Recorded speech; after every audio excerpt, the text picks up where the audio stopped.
नमस्कार मित्रों, मैं नागपुर जिलाध्यक्ष उमेश श्यामराव जी गणवीर बोल रहा हूँ।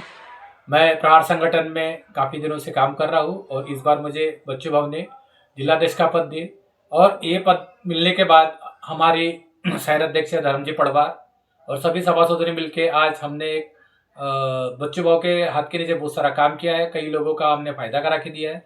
अब आगे कल हम बात करेंगे कि मोर्चा, हमारे जो भाव ने मोर्चा रखा है कल 10 अक्टूबर 2025 का ये मोर्चा है और ये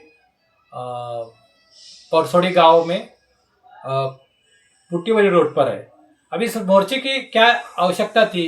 काफ़ी लोग आपको समझाएंगे कि मोर्चे में नहीं जाना। कभी सरकार के लोग, सरकार के जो चमचे आपको मना करेंगे कि इस मोर्चे में मत जाए, लेकिन सभी से मेरा नम्र निवेदन है कि आप ज़्यादा से ज़्यादा संख्या में इस मोर्चा में शामिल हो। क्या हो रहा है कि एक तरफ सरकार का मंत्री सिर्फ फोटो खिंचवाने के 3.5 लाख रुपए महीने का पगार ले रहा है और एक तरफ बेचारा दिव्यांग जो कमा नहीं सकता, जो देख नहीं सकता, जो चल नहीं सकता, वो सिर्फ 2,500 रुपये पेंशन में खुश है। दोस्तों, मैं आपको बता दूं कि ये लोकशाही है।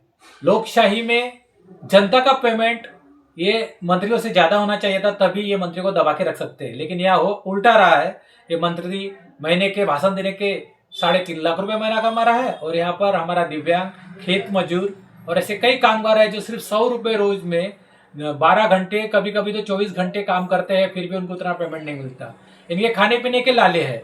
तो समाज आगे कब बढ़ेगा, देश आगे कब बढ़ेगा कि जब तक कि 133 करोड़ जनता एक साथ तरक्की नहीं करेंगी तब तक देश आगे बढ़ने वाला नहीं है। अगर सिर्फ 10% लोगों के पास में करोड़ों अरबों रुपया है और 80% लोग अगर गरीब है तो देश गरीब ही कहलाएगा, बाकी वर्ल्ड वाइज वो गरीब ही रहने वाला है। तो मेरा सभी जनता से ये निवेदन है कि ये जो हम पर अत्याचार हो रहा है, आज आप देखेंगे कि आमदार के पास में 4 डीजल की कार होती है, लेकिन हमारे पास में खुद के चलाने के लिए साइकिल और मोटरसाइकिल भी बड़े मुश्किल से हम ले पाते हैं। पेट्रोल डीजल के दाम इतने बढ़ चुके हैं कि आज हमें पेट्रोल डालने के पहले 100 बार सोचना पड़ता है। कई लोगों ने तो ऑप्शन में बैटरी वाली गाड़ियां ले गई है, लेकिन आज बैटरी वाली गाड़ियों की कीमत भी पूछेंगे तो वो 80,000 के ऊपर ही जा रही है। कैलकुलेशन लगा जाए तो सरकार हमारे से जीएसटी टैक्स, पानी टैक्स, घर टैक्स, इन टैक्स के माध्यम से इतना पैसा वसूल कर रही है, इतना अन्याय कर रही है, इतना अत्याचार कर रही है, मगर जब देने की बात आती है तो इनके घोटालों की मैं आपको गिनती कराऊंगा उतनी कम है। तो सबसे पहला घोटाला कि नागपुर महानगर पालिका, जिनका फंड 3,500 कोटी का है, तो मिनिमम दिव्यांगों के ऊपर 150 कोटी रुपए साल के खर्च होना चाहिए था। अभी हमने पता लगाया कि ठाणे नागपुर महानगर पालिका वहां पर एक दिव्यांगों को 5 लाख रुपए दे रही है, जबकि मुंबई में 3 महानगर पालिका है। एक नवी मुंबई महानगर पालिका है, बृहन मुंबई महानगर पालिका है और ठाणे महानगर पालिका एक है। ठाणे महानगर पालिका से भी ज्यादा बजट हमारे नागपुर महानगर पालिका का है, लेकिन वहां 5 लाख दिए जा रहे हैं और हर 3 साल बाद 5 लाख दिए जा रहे हैं। मगर बड़ी शर्म की बात है कि यहाँ पे मुख्यमंत्री, पालक मंत्री नितिन गडकरी ऐसे बड़े नेता होने के बाद भी हमारे लोगों पर अन्याय अत्याचारी हो रहा है और इसी के खिलाफ माननीय हमारे बच्चू भाव जी और प्रहार संगठन ने एक आंदोलन का इशारा सरकार को दिया है कि आप 3.5 लाख रुपए मना देता, उससे हमारी नाराजी नहीं है, मगर हमारे पेट भर पाए, हमारे बच्चों को शिक्षण मिल पाए, हमारे बच्चों को हम अच्छा ये दे पाए, उसके लिए ये मोर्चा है। बच्चू भाव ने सरकार से दिव्यांगों के लिए 6,000 रुपये महीना पेंशन मांगा था। क्या गलत मांगा था? मगर सरकार ने बच्चू भाव के आंदोलन को देखते हुए सिर्फ 2,500 रुपये किया। अपना पगार वो 10 गुना बढ़ाने के लिए उनको टाइम नहीं लग रहा, लेकिन दिव्यांगों के 1,000 बढ़ाने के लिए वो 10 बार सोचते हैं। दोस्तों, आपको खुद मालूम है, आज यूट्यूब पे और प्रेस में आप देख रहे होंगे कि कई घोटाले सरकार कर रही है। 150 करोड़ का फंड महानगर पालिका अगर बांटती है तो राज्य सरकार को चाहिए था कि वो 1,500 करोड़ का फंड दिव्यांगों में बांटे, मगर वो वाटअप नहीं हो रहा है।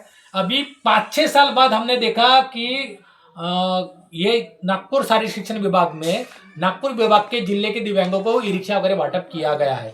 5 साल बाद ये वाटअप हुआ है और इसमें बस 500 रिक्शे दिए गए और इसमें सिर्फ 20 करोड़ रुपए खर्चा किया, जबकि आईटीआर में हमने जानकारी के तहत ये जानकारी दी थी, इसमें इन्होंने खर्चा हर साल का 100 करोड़ का सिर्फ जिले का दिखाया। तो 5 साल का, तो 4 साल का तो ये जो 400 करोड़ रुपए खाई गए है, लेकिन 100 करोड़ में से भी उन्होंने सिर्फ 20 करोड़ रुपए तक का खर्चा किया और बाकी का पूरे पैसे का इन्होंने घोटाले किया। दोस्तों, ये घोटाले कर करके अपने बच्चों को विदेश में पढ़ा रहे हैं, अपने लिए महंगी गाड़ियां ले रही है, बढ़िया इनके मिसेस लोग शान से रह रहे हैं, लेकिन हमारे घर में हमारे खाने के लाले पड़े हैं। क्यों? क्योंकि हम कुछ बोल नहीं रहे हैं, हम शांत बैठे हैं। हमें शांत बैठाने के लिए भी इन्होंने बहुत सारे ऐसे उपाय योजना करके रखे हैं। किसी को डराया जा रहा है, जो डरता है इसको डराया जा रहा है, कुछ लोगों को धर्म में बिजी किया जा रहा है, हिंदुओं को खुश किया जा रहा है हमने तुमको राम मंदिर दिया, मुस्लिमों को खुश किया जा रहा है कि भैया हम तुम्हारी मस्जिद तोड़ेंगे नहीं, बौद्ध लोगों को बौद्ध विहार में बिजी रखा जा रहा है, और जो अलग अलग धर्म के लोगों को उन्होंने मंदिर बना के खुश रखा है। लेकिन मैं आपको बता दूं, वास्तविकता यह है कि किसी भी मंदिर के बनने से, मस्जिद के बनने से, बौद्ध विहार के बनने से देश का विकास नहीं होगा।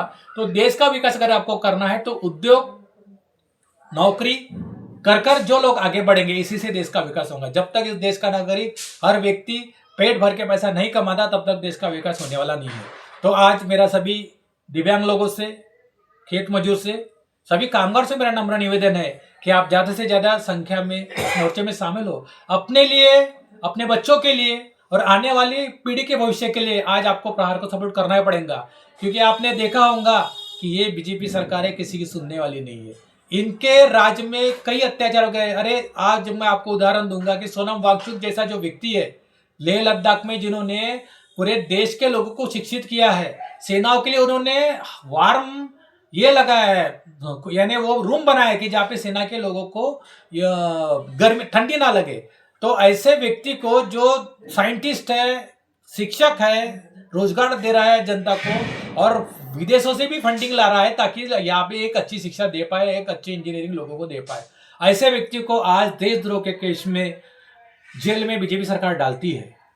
कल आपको और कुछ सुनने मिलेगा कि बच्चू भाव को भी कोई ना कोई केस लगाकर ये जेल में डालेंगे, और आपको ऐसे भ्रष्ट सरकार से सावधान रहना है। ऐसी घटना आज बच्चू भाव के साथ अगर होती है तो कल आपके साथ भी हो सकती है, इसको भी आपको ध्यान में रखना है। और ये सब सोचते हुए आपको इस मोर्चे में ज्यादा से ज्यादा संख्या में आना है, ताकि भ्रष्ट सरकार को दबाने वाला अगर कोई व्यक्ति, उसके भी अगर जनता खड़ी है, सरकार को झुकना पड़ेगा ही, क्योंकि ये लोकशाही है। और इसके लिए हमारे प्रहार के लोग, जो नागपुर की पूरी टीम थी, इसके टीम में हमारे धर्म भाव ने काफी मेहनत की है, और 3000 लोगों की यादी हमारे बच्चू भाव के पास में दी है, और 3000 दिव्यांग नागपुर से इसमें सम्मिलित होने वाले हैं। बड़े गर्व की बात है हमारे लिए। साथ ही मैं आपको और एक चीज पे प्रकाश डालूंगा कि हमारा जब बच्चू भाव नए नए आमदार बने थे तो हमें 250 रुपये महीना मिलता था, लेकिन भाव ने मंत्रालय में अधिकारियों को मारकर, अधिकारियों को प्रेशर डालकर, सरकार के अधिक पर प्रेशर डालकर आज 250 से 2500 रुपये तक का जो पेंशन बढ़ा है, इसमें एक बहुत बड़ा हाथ हमारे माननीय बच्चू भाव का है। जब बच्चू भाव हमारे लिए अपनी जान की परवाह करते हुए अपने लिए, हमारे लिए 10-10, 15-15 दिन उपोषण करते हैं, तो हमारा भी ये कर्तव्य बनता है कि हम बच्चू भाव को हमारे 2 दिन दे। ये इसलिए दे ताकि बच्चू भाव आगे नहीं बढ़े, आप लोगों को आपका हक का पैसा मिले, आपको हक की पेंशन मिले, और आप सभी कामगारों को हक का उनका पगार मिले। इस तरह, इसलिए इस प्रहार को आपको सपोर्ट करना पड़ेगा। दूसरी बात, अभी जो नागपुर की एक बात हुई, जो मैंने आपको बताया था कि CSR फंड में जो 20 करोड़ का खर्चा हुआ, उसमें भी घोटाला हुआ है। और ये जो घोटालेबाजों की सरकार है, इसको अगर आपको अपने काबू में रखना है, अपने पैरों के नीचे रखना है, क्योंकि ये हमारे सेवक है, हम जो बोलेंगे वो इनको करना पड़ेगा, ये हम पे कुछ थोपेंगे नहीं। दोस्तों, कोई भी इनसे खुश नहीं है। झोड़पट्टी वालों को, लोगों को उन्होंने उठा के वहाँ बड़े बड़े बिल्डिंगें बना दी है, और बिल्डरों को इनकी जमीन बेचने का प्लान है। आज नाग नदी प्रोजेक्ट का जो प्रोजेक्ट है, गडकरी साहब ने यहाँ पर लाया है, और 5 ये जो फंड है ये सरकार लेके अपने काम में यूज कर रही है, इसमें जनता का इसको कुछ भी फायदा नहीं है। तो नागपुर के और सभी महाराष्ट्र के लोगों से मेरा नम्र निवेदन है कि ज़्यादा से ज़्यादा संख्या में इस मोर्चे में उपस्थित हो, और इसके लिए हमने प्रहार के तरफ सभी तरह की व्यवस्था की है। आपको Ganesh bus stand, Bardi railway station और बर्डी का जो मोर भवन है, उसके पास में आपके मोर्चा स्थल में जाने के लिए सभी व्यवस्था की गई है। और अभी आपका काम है, और जितने भी जागरूक नागरिक है, जागरूक दिव्यांग है, जागरूक खेत मजदूर है, उन सबको यहाँ पर आना है, एकजुटता से आना है, ताकि आपकी जो डिमांड है, आपकी जो मांगनी है, वो बच्चू भाव सरकार तक रखेंगे और आपको आपका हक दिला देंगे। और अभी नहीं तो कभी नहीं, ये सोचकर आपको आना है। धन्यवाद।